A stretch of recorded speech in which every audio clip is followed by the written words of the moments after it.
Operation లేకుండా మోకాళ్లు మరియు నడుము నొప్పులకు అత్యాధునిక చికిత్స డాక్టర్ భావన హర్వాని గారి ఆధ్వర్యంలో ఆర్ఎఫ్ఏ మరియు ప్లాస్మా పద్ధతిలో చిన్న ఇంజెక్షన్ తో పరిష్కారం. Hospitals road number 12 Banjara hills. Mancherial జిల్లాలో రైతుల కష్టాలు వర్ణనాతీతంగా మారాయి.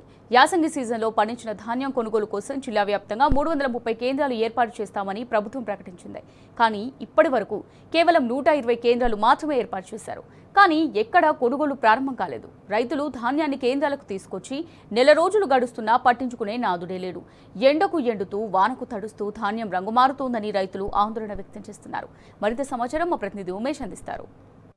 యాసంగి సీజన్కు సంబంధించి ఏదైతే ధాన్యం కొనుగోలు కేంద్రాలు జిల్లా అధికార యంత్రాంగం 330 మంచిర్యాల జిల్లా సంబంధించి ఏర్పాటు చేశారు. ప్రస్తుతం ఏదైతే జన్నారం, లక్షడిపేట, దండపల్లి, హాజీపూర్ మండలాలకు సంబంధించి 120 ధాన్యం కొనుగోలు కేంద్రాలు ముందుగా ప్రారంభించామంటూ అధికారులు చెప్తున్నప్పటికీ ఎక్కడ కూడా అధికారులు పూర్తి స్థాయిలో కూడా ఏర్పాట్లు చేయలేదు. ప్రస్తుతం మనము ఏదైతే హాజీపూర్ మండలానికి సంబంధించి పడతన్పల్లి వద్ద ఉన్నాం. ఇక్కడ చూడొచ్చు దాదాపు నెల రోజులకు పైగా ఏదైతే ధాన్యాన్ని తీసుకొచ్చి కొనుగోలు కేంద్రం వద్ద ఏదైతే ఇక్కడ ఆరబెట్టినప్పటికీ ఏ అధికారులు కూడా ఇక్కడికి రాలేదు ఇంతవరకు అంటూ కూడా రైతులందరూ కూడా దాదాపు నెల రోజులుగా ఇబ్బందులు పడుతున్నారు. ఏదైతే వైపు వాతావరణ పరిస్థితులు, వర్షాలు అక్కడక్కడ కురుస్తున్న నేపథ్యంలో పంటను ఆరుగాలం శ్రమించి ధాన్యం కొనుగోలు కేంద్రానికి తీసుకొచ్చిన పంటను కాపాడుకునేందుకు రైతులు రాత్రి పగలు కూడా ఇక్కడే ఉంటూ ఏదైతే ఇబ్బందులు పడే పరిస్థితి నెలకొన్నది. మొత్తం వైపు అధికారులేమో ధాన్యం కొనుగోలు కేంద్రాలు ప్రారంభించాం అంటున్నప్పటికీ కూడా ఇక్కడ కూడా ఆ పరిస్థితి జిల్లాలో కనిపించడం లేదు. ఇదే అంశానికి సంబంధించి మనతో పాటు మాట్లాడడానికి పడతన్పల్లి ధాన్యం కొనుగోలు కేంద్రం వద్ద చాలామంది రైతులు ఉన్నారు. వారిని అడిగి మరిన్ని వివరాలు తెలుసుకునే ప్రయత్నం చేద్దాం. మీ పేరు చెప్పండి. నా పేరు బెల్లెప్ సూరయ్య. సూరయ్య గారు, ఎన్ని ఎకరాలు ఉంది ఇక్కడికి ధాన్యము? ఎప్పుడు తీసుకొచ్చి? 6 ఎకరాలు ఉన్నది. 25 రోజులు నేను పొలం ధాన్యం తీసుకొచ్చి మంచిగా ఆరబెట్టినాం. ఇక అవి మ్యాచర్ వచ్చిన వల్లే కుప్ప పోసినాం. ఇంతవరకు ఏ రైతులు మమ్మల్ని ఏ అధికారులు మమ్మల్ని స్పందించడం లేదు, రావడం లేదు, మరి కొనడం లేదు. ఈ కాలం ఇది ల్యాండ్ వాల్స్గా మాకు వడ్లు తీసుకుపోవాలి, మాకు ఇక్కడ వడ్లు వద్దనని గొడవలు చేస్తున్నారు. అయినా వాళ్ళకు దయాదండం అని మేము చెప్పుకోవడం జరుగుతుంది. మాకు మరి అధికారులు ఎవరు స్పందించడం లేదు.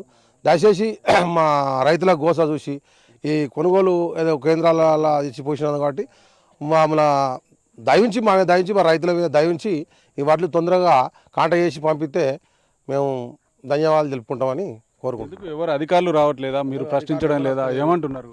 ఏం అనుమతి లేదు, వచ్చేది లేదు. ఇక్కడికి ఎవరు వస్తలేరు. పోసినాము ఒకరోజు, ఒకరు వచ్చి ఏదో కొబ్బరికాయ కొట్టిరు పోయారు అధికారులు. కాదు అంత తప్ప ఏం లేదు. మాకు ఏం చెప్పడే లేదు. అస్సలు ముచ్చట ఏం చెప్తలేరు. రేపు పెడతామనేది లేదు, ఎల్లుండి పెడతామనేది, అత్తానం పోతున్నాం.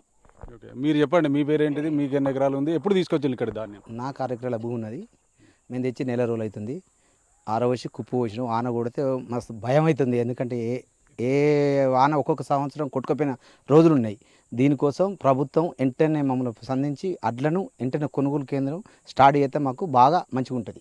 ఓవైపు అధికారులు అంటున్నారు జిల్లా వ్యాప్తంగా కూడా మంచిర్యాల జిల్లాలో 330కి పైగా, అంటే గత సంవత్సరం కంటే ఎక్కువ ధాన్యం కొనుగోలు కేంద్రాలు ఏర్పాటు చేశాం, రైతులకు ఎక్కడ కూడా ఇబ్బంది పడకుండా కూడా అన్ని ఏర్పాట్లు కూడా పూర్తి చేస్తామంటున్నా. ఇవాళ రాష్ట్ర ప్రభుత్వం కూడా అదే చెప్తున్నది, జిల్లా అధికార యంత్రాంగం కూడా, అధికారులు కూడా అదే చెప్తా ఉన్నారు. ఇక్కడ చూస్తేనేమో పరిస్థితి ఏమో మేము దాదాపు మీరు తీసుకొచ్చి నెల రోజులు అవుతుంది అంటున్నారు. ఇంతవరకు ఏ అధికారులు స్పందించడం లేదంటున్నారు. దీన్ని మనం ఎట్లా చూడొచ్చు అంటారు? ప్రభుత్వాన్ని ఏదైనా ప్రభుత్వం చేతనే అవుతుంది. మేము మా ఈడున్న వాళ్ళు రాసుకున్నాడే సీరియల్ నెంబరే కానీ ఈలుసుకు అడిగితే మాకేం తెలియదు అని ఈలుసుకు ఎత్తేస్తారు. మాకు ఎవరు ఈ అధికారులే వీడికి వచ్చుడే లేదు. ఏ అధికారి రాలే వరకు ఎక్కడి అక్కడనే ఉన్నాయి. అక్కడి నుంచి మొదటి ఇక్కడ వరకు ఎక్కడి అక్కడనే ఉన్నది.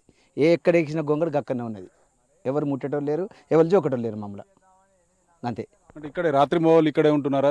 ఎట్లా ఇబ్బందులు పడుతుండే? రాత్రి కావాలి ఉండకపోతే వాన కొడుతుందా, మాది ఎవరు దొంగ ఉన్నాడో దొర ఉన్నాడో చూసుకుంటానికి అందరూ ఉండు. ఇక్కడ ఉండకపోతే నడది గట్లా. మరి ఎందుకు అధికారులను మీరు సంప్రదించలేదా, లేకపోతే వాళ్ళు రాలేదు? మేము అధికారులు లేదు. ఇక్కడ ఉన్న ఇళ్ళనితోటే మేము సీరియల్ రాతాను. మేము అధికారుల దగ్గరికి ఇంకెవరి దగ్గరికి పోలే, ఎవరిని స్పందించలే, ఎవరిని అడగలేము. మేము వీళ్ళతోటే అడుగుతాను.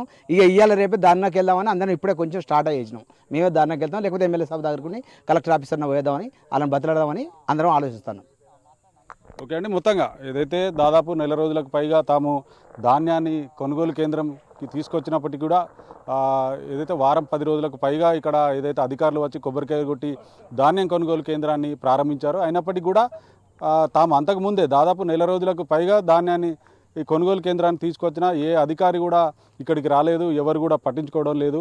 వెంటనే ఏదైతే వాతావరణ పరిస్థితుల దృష్ట్యా వెంటనే జిల్లా అధికార యంత్రాంగం స్పందించి ఏదైతే వేగవంతంగా ధాన్యం కొనుగోలు చేయాలంటూ రైతులు డిమాండ్ చేస్తూ ఉన్నారు. ఇది ఇక్కడ తాజా పరిస్థితి. ఇప్పుడు జర్నలిస్ట్ శ్రీనివాస్తో ఉమేష్, టీ న్యూస్, మంచిర్యాల.